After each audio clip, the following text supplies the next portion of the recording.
ni Pangulong Rodrigo Duterte na walang halong personal na issue sa pagsisiwalat nito ng pangalan ng mga personalidad na umano'y sangkot sa iligal na droga. Inihayag ito ng Pangulo sa ulat na may ilan sa mga nabanggit na personalidad ang patay na. Dagdag pa nito, hindi basta-basta nagbibigay ng mga sensitibong impormasyon ng pulisya at militar nang hindi nabeberipika. Let me just be very clear. I am not up to something like declaring another truce or ceasefire. And I have to see the two panels talking about peace.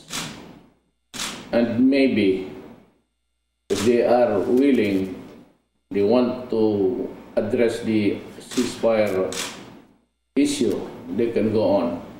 But I'll take my time, because I do not want a repeat of what happened. I really wanted just to show to them the good faith on the part of government by going ahead with the ceasefire on its own.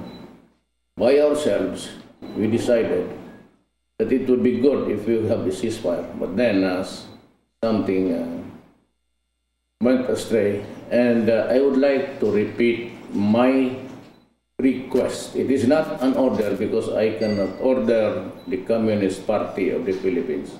I am not a party member. But I would like to see a war, kung hindi naman talaga mapigilan, na stop using the landmines. You guys in PAs can come down and share the blessings of the democracy. And maybe in the fullness of God's time, we can truly enforce a peaceful resolution and make our country progressive. Hi, ako si Ria Fernandez. Mag-subscribe na sa PTV YouTube channel. I-click lang ang subscribe button.